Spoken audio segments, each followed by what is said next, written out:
안녕하십니까. 미스바 성경 책별 강좌 요한복음을 담당하고 있는 최원준이라고 합니다.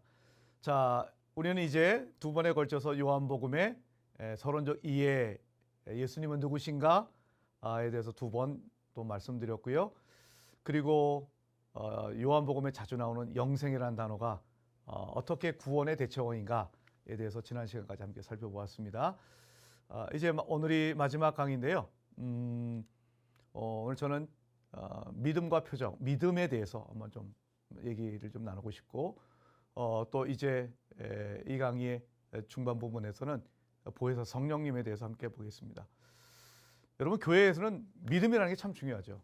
예수를 믿습니까? 믿습니다. 우리가 이제 예배 드릴 때마다 사도신경을 많이 고백하죠. 사도신경은 뭐예요? 내가 믿는다는 거죠.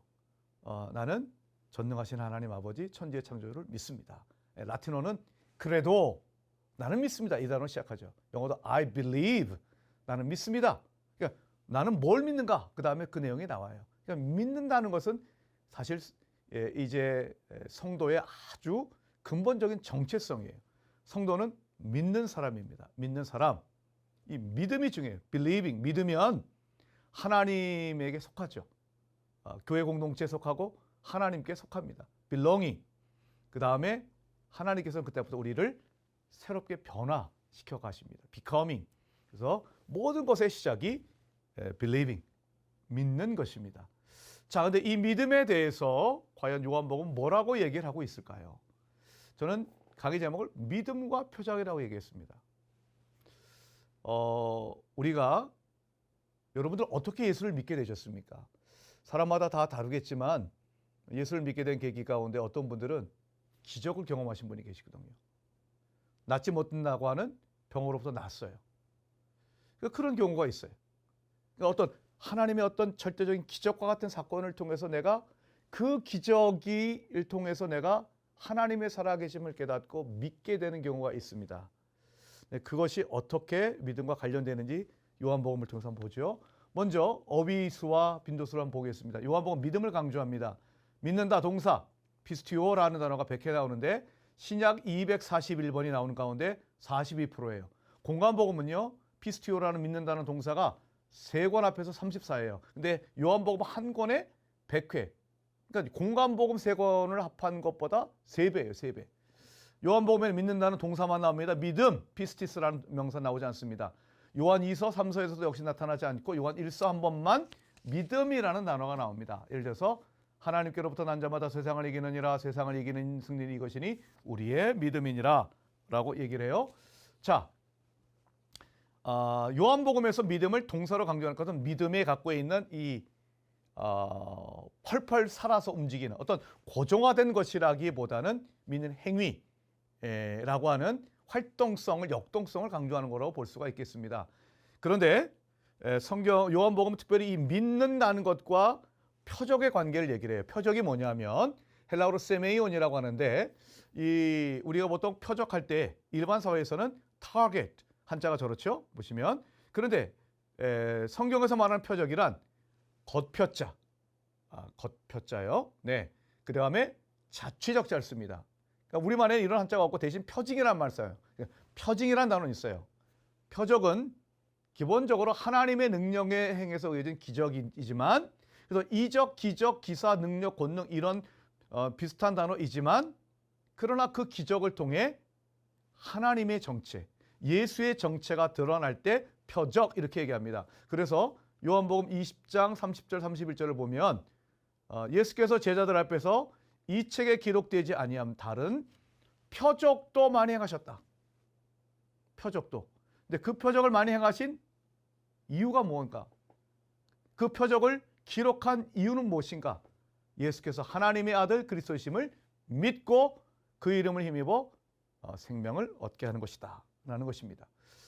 표적을 오해한 사람들이 있습니다. 아까 지난 시간에 말씀드렸던 것처럼 이제 오병이의 기적을 통해서 사람들은 예수님에게 찾아오면 공짜로 아무 일 하지 않고도 얼마든지 육신이 배부를 수 있다 생각했죠. 하지만 그건 착각이었습니다. 예수님 뭐라고 말씀하십니까? 예수님은 썩을 양식을 무한 리필해 주는 분이 아니에요. 네. 우리의 기도는 바로 썩어 없어질 양식을 우리 하나님이 무한 리필해달라고 기도할 때마다 리필해달라고 요구하는 것이 참된 기도는 아닙니다. 물론 우리가 살아갈 때 이제 의식주가 필요하고 하나님 걸 또 주십니다. 그러나 우리에게 주시는 생명은 무엇인가? 생명의 떡. 진정한 것은 하나님의 생명으로 살아가는 것인 줄로 믿습니다. 목숨과 생명의 차이를 잠깐 말씀드리면, 목숨은 위해서 밥을 먹어야 되지만 생명을 위해서는 말씀을 먹고 믿어야 됩니다. 말씀이 생명이 까닭이 있습니다. 말씀에 성령이 함께하기 때문입니다. 유명한 말씀 요한복음 6장 63절에 보면 살리는 것은 영이니 영은 무익하니라 내가 너에게 이른말은 영이요 생명이라. 정리하면 표적을 보고 우리가 예수님께서는 굶주린 자에게 먹을 것을 주셨고요, 목마른 자에게 마실 것을 주셨는데 그것은 단순한 육신의 목숨을 위한 것이 아니라 영원한 생명을 위한 것이다. 그 영원한 생명을 주시는 분은 바로 하나님의 아들 예수 그리스도시다. 그분은 하늘로부터 내려와서 하늘의 양식 그리고 영원토록 솟아나는 생명수를 주시는 분이시다 라는 의미입니다. 그래서 표적과 믿음의 네 가지 관계를 표현하면 네 가지 경우수가 나오겠죠. 표적이 있고 믿음이라는 것이 있을 때 이 두 가지를 가지고 얘기해 볼 수 있는 네 개의 명제를 얘기하면 네 가지입니다.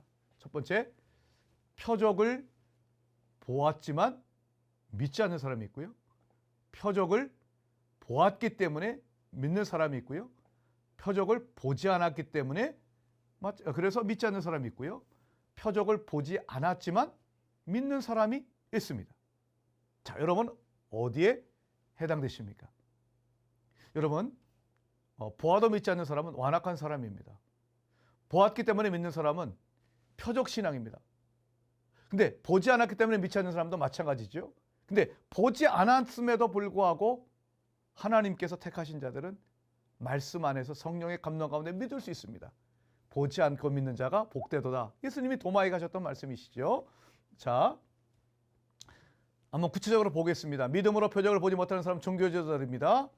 여러분, 종교 지도자들은요, 예수님이 나사로를, 죽은 지 나흘이나 되었던 나사로를 다시 살렸지만 오히려 예수님을 죽이려고 했어요. 이해가 되십니까? 죽은 지 나흘이나 되었던 나사로를 다시 살리신 예수님, 그것을 보았다면, 그 소식을 우리가 들었다면 믿어야죠. 근데 안 믿어요.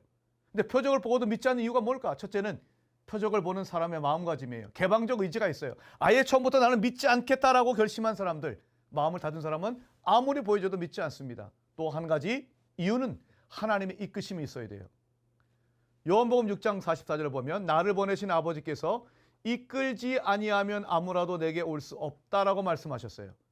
6장 65절에도 내 아버지께서 오게 하여 주시지 아니할 때는 누구든지 올 수 없다라고 얘기합니다. 즉 하나님의 예비하심, 예정하심이 필요하다는 것입니다. 표적을 보고 믿느냐 거부느냐는 사실 인간의 자유의지를 넘어서 하나님의 섭리가 작용하는 것도 사실입니다. 자, 그러나 이적을 보고 믿는 사람들이 있어요. 예, 대표적으로 사실은 니고데모가 그랬습니다. 니고데모 이야기 전에 요한복음 2장을 보면 예수님이 6월절에 예루살렘에 가셔서 많은 이적을 행하셨어요. 사람들이 그의 이름을 믿었어요.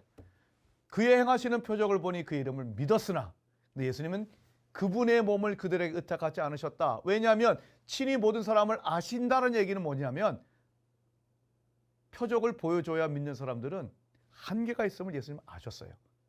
근데 이제 3장을 딱 넘어가면 밤중에 니고데모가 찾아오죠. 그 니고데모는 바로 예수님이 예루살렘에서 행하셨던 기적을 보고 예수님께서 하나님이 보내신 사람이라고 믿었던 사람입니다.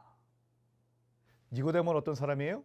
예수님이 행하신 표적을 보고 저분은 하나님이 보내신 사람이구나.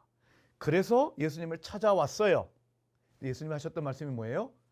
우리가 저 유명한 요한복음 3장 3절, 예수께서 대답하여 이르시되 진실로 진실로 내게 이르노니 사람이 거듭나지 아니하면 하나님의 나라를 볼 수 없느니라. 여러분, 이적을 통해 하나님께 다가갈 수 있고요, 예수님을 알 수 있습니다. 하지만 그것이 전부는 아닙니다. 제가 정확한 이름은 기억나지 않습니다. 한 우리나라의 유명한 목사님, 치유 사역자이셔요. 근데 그분이 이제 하나님의 성령의 은사에 대해서 많은 치유의 역사를 일으키셨어요. 근데 이제 그분이 어느 교회 집회를 가면서 안수하셔서 치유한 사람들, 그 사람들이 지금 어떻게 살아가나. 다시 한번 그 교회를 갔더니 고침받은 사람들이 상당수가 교회를 제대로 다니지 않더래요. 그것을 알고서는 그 목사님은 하나님 이제 나에게서 이 은사를 거두어 주시옵소서 라고 기도했답니다. 그리고 다시는 안수하지 않았답니다. 왜일까요? 그 하나님의 은사로 치유함을 받지만 하나님의 생명으로 거듭나지 않기 때문에 그렇습니다. 여러분, 표적도 중요합니다. 그러나 거듭남이 본질인 줄로 믿으시기 바랍니다. 이적을 통해 예수님이 하나님의 아들 그리스도를 믿는 단계로 나아갈 수 있습니다. 태어날 때부터 보지 못했던 사람, 실로암 물가로 가서 눈을 떴던 그 사람은 처음에는 예수 그리스도를 알지 못했어요.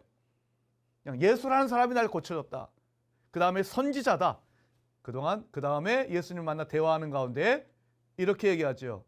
요한복음 9장 37, 38절. 예수께서 이르시되 내가 그를 보았거니와 지금 너와 말하는 자가 그이니라.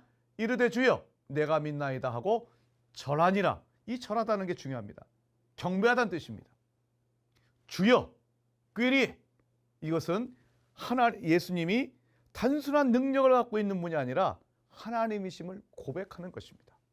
그래서 엎드려 절하는 것입니다. 단순히 너무 고마워서 넙죽 절하는 것이 아니라 경배의 행위입니다. 사랑하는 여러분, 이렇게 실로암 물가에서 눈을 뜨게 됐던 그 사람은 예수님을 알아가는 단계에 있습니다. 처음엔 그렇게 시작할 수 있습니다.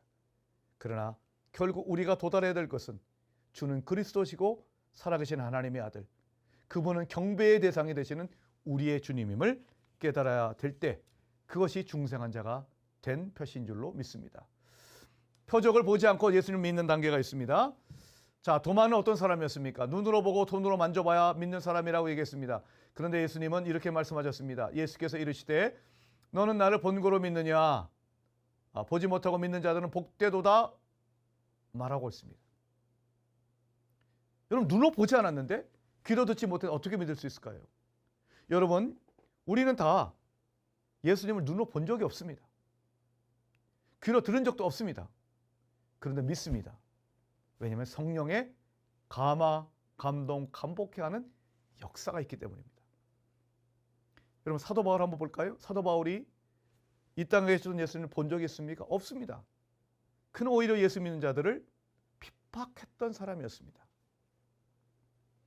그런데 그가 어떻게 변했습니까? 부활하신 주님이 음성으로 빛으로 나타나셨을 때 그의 마음을 성령께서 감화시키자 그는 변할 수가 있었던 것이죠. 그래서 고린도전서 2장 9절부터 10절에 이런 말씀이 있습니다. 기록된 바 하나님이 자기를 사랑하는 자들을 위하여 예비하신 모든 것은 눈으로 보지 못하고 귀로 듣지 못하고 사람의 마음으로 생각하지도 못하였다 함과 같으니라.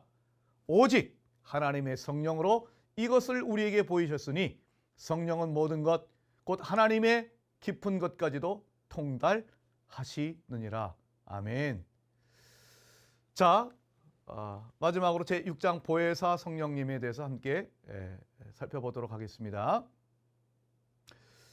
여러분, 요한복음에서 성령은 보혜사로 불립니다. 보혜사. 헬라어로는 파라클레토스라고 하는데 5번 언급되고요. 요한복음에 4번, 그리고 진리의 성령으로 또한 언급이 됩니다.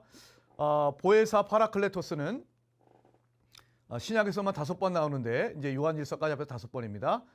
이 보혜사라는 한자를 한번 보시면 보호할 보자에다 은혜의 자, 그다음에 스승사자입니다. 그러니까 직역하면 지켜주고 은혜를 베푸시는, 가르쳐주시는 선생님, 그런 뜻을 갖고 있어요. 하지만 헬라어 파라클레토스는 다양하게 번역될 수 있습니다. 첫 번째, 변호자입니다.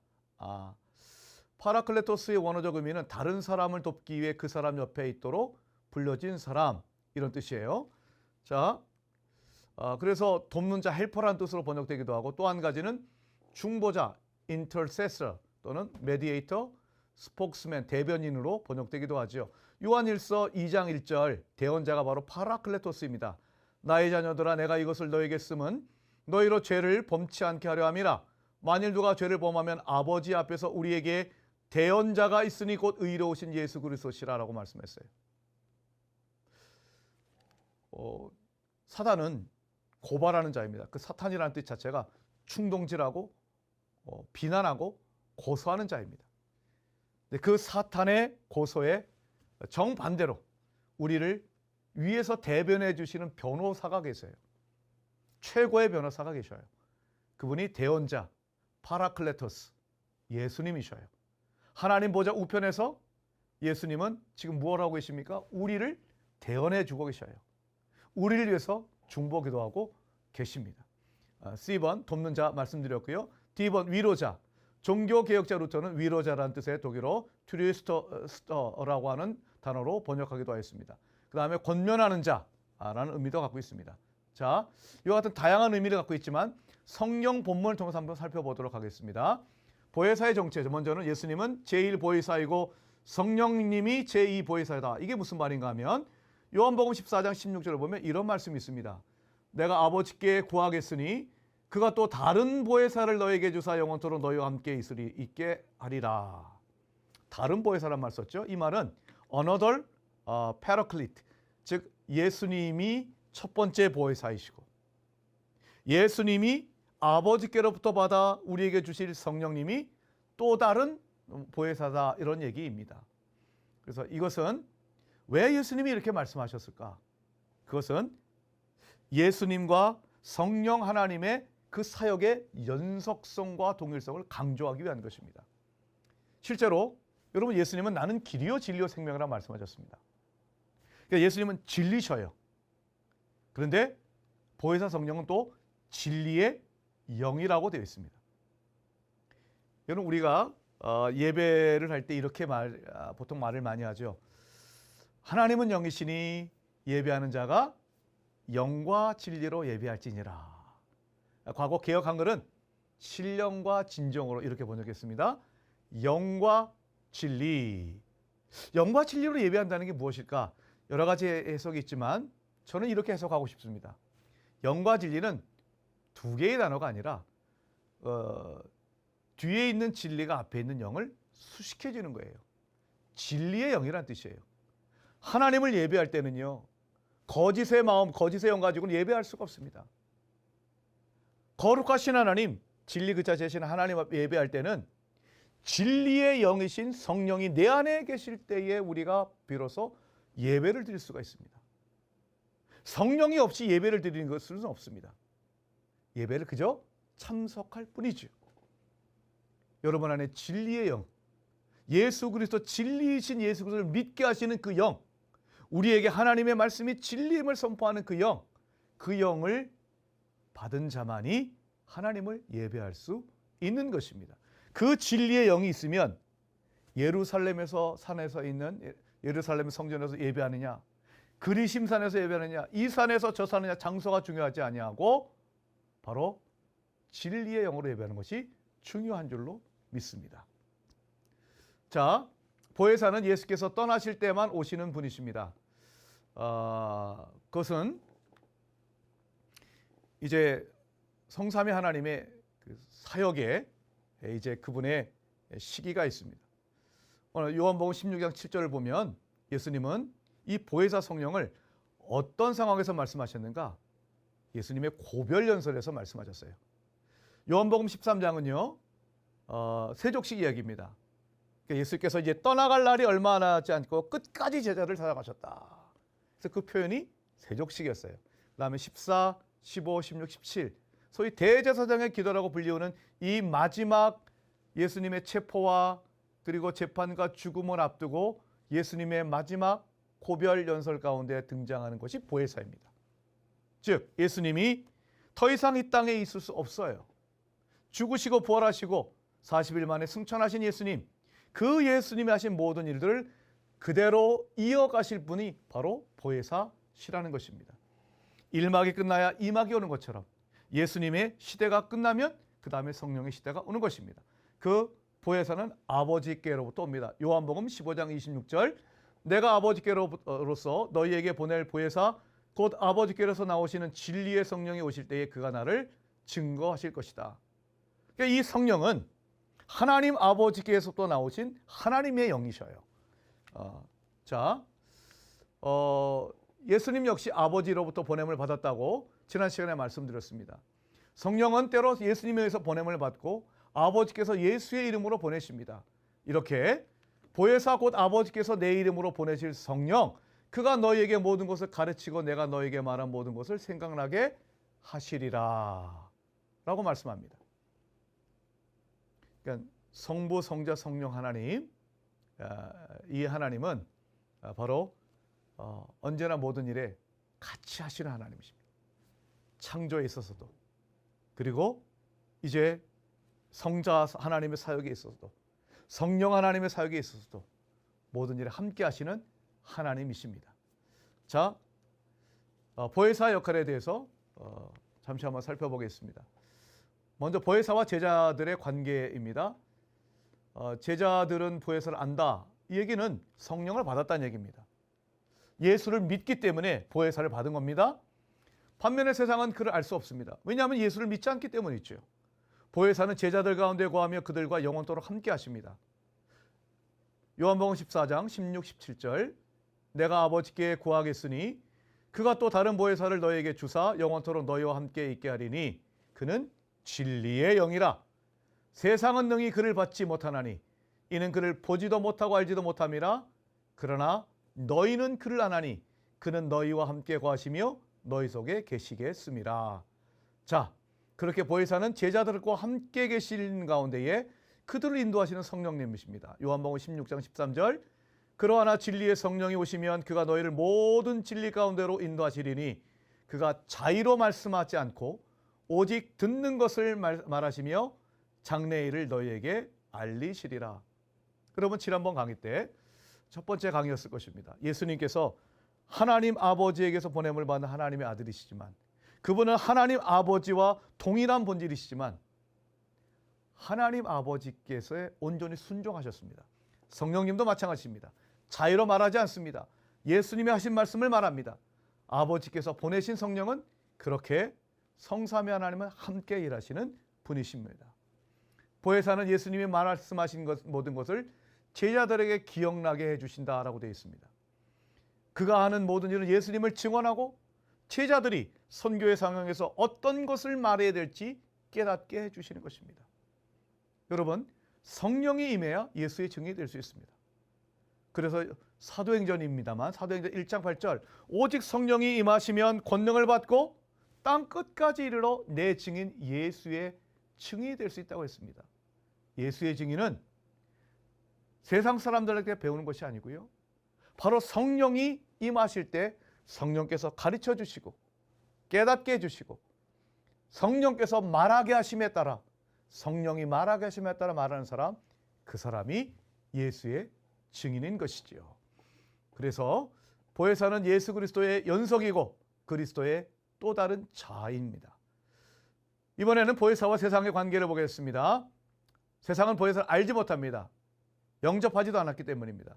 그래서 보혜사는 세상을 심판합니다.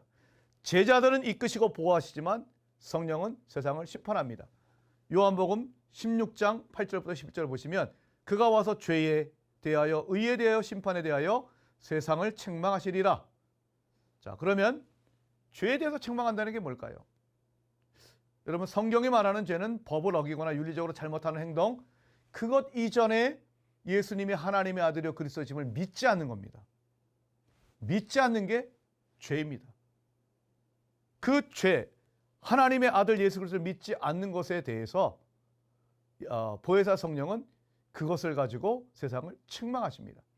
의에 대해서라면 내가 아버지께로 가니 너희가 다시 나를 보지 못하며 라고 말씀하십니다.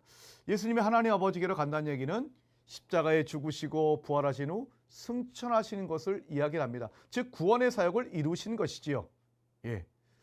자, 그런데 여러분, 당시의 종교 지도자들은 예수님을 죽였습니다. 그러니까 예수님의 십자가의 죽음은 종교 지도자들의 관점에서 보면 신성 모독죄를 지은 죄인을 처벌한 겁니다. 그래서 요한복음 5장 18절 보면 안식일을 범하고 자기를 하나님과 동등으로 삼았다라는 이유로 예수를 죽이고자 했습니다. 요한복음 10장 33절도 신성 모독으로 인함이어서 예수님을 돌로 치료한다라고 이야기를 합니다. 즉 종교 지도자들의 관점에서 십자가의 죽음은 무엇입니까? 불의한 신성 모독죄를 지은 예수를 처형한 정당한 집행입니다. 하지만 하나님은 십자가에 달리신 예수를 살리셨습니다. 그리고 부활하신 예수님은 하늘로 오르셨습니다. 부활을 뭘 의미합니까? 예수님의 십자가의 죽음이 잘못됐다는 것이죠. 즉 예수님은 불의한 자로 죽으신 것이 아니라 하나님이 다시 살리심으로 예수는 아무런 죄가 없으신 의인이시고 오히려 우리의 모든 세상의 죄를 짊어지시고 십자가에 달려 죽으셨음을 이야기하는 것입니다. 그 의로우신 예수님을 증명하는 것이 부활입니다. 그리고 그 예수님이 하늘로 올라가셨다. 자, 우리가 보통 예수님의 승천을 얘기를 합니다. 승천, 하늘로 올라가셨다는 뜻이죠. 여러분, 예수님이 하늘로 올라가셔서 지금 어디에 계십니까? 하나님 보좌 우편에 앉아 계십니다. 하나님 보좌 우편은 하나님 아버지의 보좌 오른쪽에 하나님 아버지와 동등한 자격으로 하나님 아버지의 대행자로 세상을 다스리시는 만왕의 왕이심을 뜻하죠. 만왕의 왕이심을 뜻합니다. 보좌 우편에서 세상을 다스리시는 왕이십니다. 그래서 승천은 단순히 하늘로 올라간다는 공간의 이동을 의미하는 것이 아니라 예수께서 영원 전부터 갖고 계셨던 하나님의 아들로서의 지위로의 복귀를 의미합니다. 단 십자가의 죽음과 부활이라는 구속의 역사를 이루시고 난 후이지요. 그래서 예수님께 그 승천을 승기, 높아지셨다라고도 이야기를 합니다. 자, 우리는 의에 대해서 심판을 한다. 한번 더 보시면 의에 대해서 하면 내가 아버지를 가니 너희가 다시 나를 보지 못합니다 라고 하는 것은 예수님께서 진정한 의란 무엇인가? 예수님은 예수의 십자가와 부활을 통해 내가 하나님 앞에 의롭다 하심을 받는 것이 진정한 의입니다. 예수님은 십자가에 죽으시사 다시 살아나시고 승계하심으로 성령께서는 예수 그리스도께서 바로 우리의 구주 되시고 만왕의 왕 되심을 선포하신 것입니다. 세상에 대한 심판, 이 세상 임금이 심판을 받았다라고 나옵니다. 이 세상 임금, 사탄을 가리키는 말입니다. 요한복음은 사탄이란 말을 단 한 번 씁니다. 주로 이 세상 임금이란 말을 씁니다. 여러분, 임금이란 말에 사단이 갖고 있는 권력을 느낄 수 있습니다. 하지만 사단은 이 세상의 임금입니다. 어둠의 세상의 임금일 뿐입니다. 그는 잠시 하나님이 허락하신 시간과 기한 안에서 이 세상에 영향력을 발휘할 수 있을 뿐입니다. 바로 성령께서 하시는 일은 이 세상의 임금으로 어둠의 임금으로서 이제 하나님을 대적하고 하나님의 백성을 핍박하는 그 사단의 모든 악한 세력들을 심판하시는 것, 그것이 성령의 역사라고 하는 것이죠. 요한복음 12장 31절, 이제 이 세상에 대한 심판이 이르렀으니 이 세상 임금이 쫓겨나리라. 14장 30절, 이후에는 내가 너희와 말을 많이 하지 아니하리니 이 세상 임금이 오겠습니다. 그러나 그는 내게 관계할 것이 없으니. 요한복음 16장 11절, 심판에 대하라 하면 이 세상 임금이 심판을 받았다라고 했습니다. 완료형입니다. 예수의 십자가와 부활로 사단의 그 왕국은 결정타를 맞았고 이제 주님 다시 오는 그 재림 때까지 하나님 나라는 확장되고 사단의 나라는 더욱더 멸망해 갈 것입니다. 이제 주님께서 우리에게 사단을 쫓겨내고 성령께서 함께 하시면 모든 어둠의 세력 세상을 심판하신 것을 알고 우리가 할 일은 이제 하나님만을 예배하는 것입니다. 아까 잠시 말씀드렸습니다만 영과 진리로 예배하라. 예루살렘인가 그리스도인가 이 장소가 중요한 것이 아니라 오직 진리의 영으로 하나님을 예배함이 중요할 것입니다. 마지막으로 예수님은 믿는 자에게 성령을 부어 주셨습니다. 이 성령은 이제 요한복음 7장에 보면 37절과 39절에 초막절을 배경으로 예수님이 말씀하셨는데요. 명절 끝날, 곧 큰 날이라고 되어 있습니다. 이것은 장막절 혹은 초막절의 마지막 날을 얘기합니다. 그 당시에 초막절이 되면 이제 이스라엘은 건기 어기가 분명하게 구분되지 않습니까?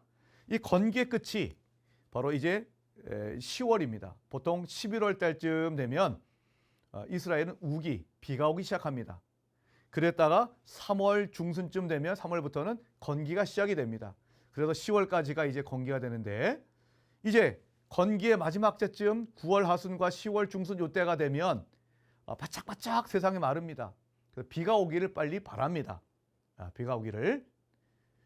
그래서 장막절에는 하나님 앞에 비를 내려주시기를 비는 마음으로 실로암 연못가에서 물을 퍼서 붓는 행사를 하였습니다. 예수님은 이 상황을 이용해서 성령 충만을 생수의 강으로 비유하십니다. 제가 한번 읽어보겠습니다.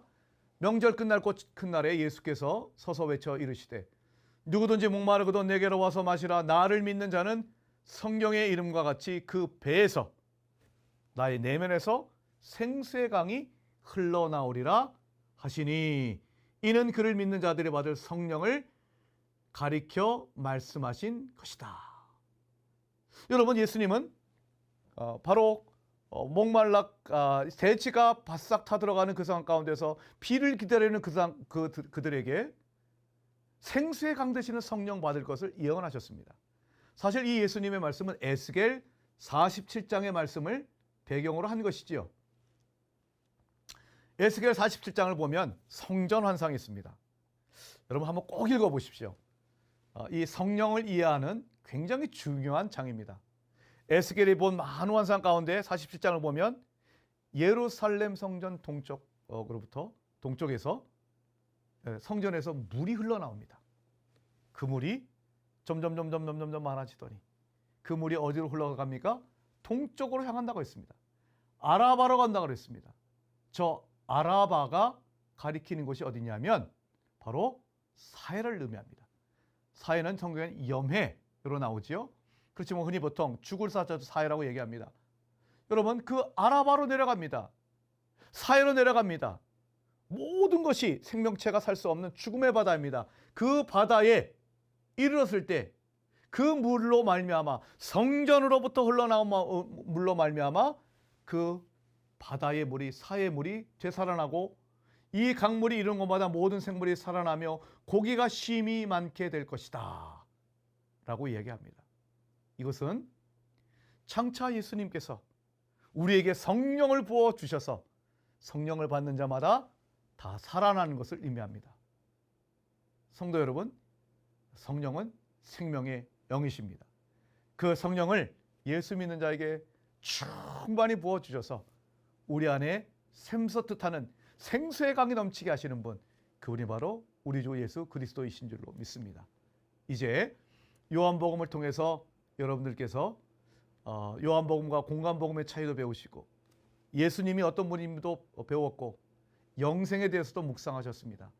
그리고 믿음과 표적의 관계에 대해서도 함께 묵상하였고 우리는 보혜사 성령님도 함께 묵상하였습니다. 앞으로 이 요한복음을 더욱더 이 강의를 통해 깊이 묵상하심으로 말미암아 하나님의 충만하신 은혜가 더욱더 함께 하시길 주님의 이름으로 축원드립니다. 감사합니다.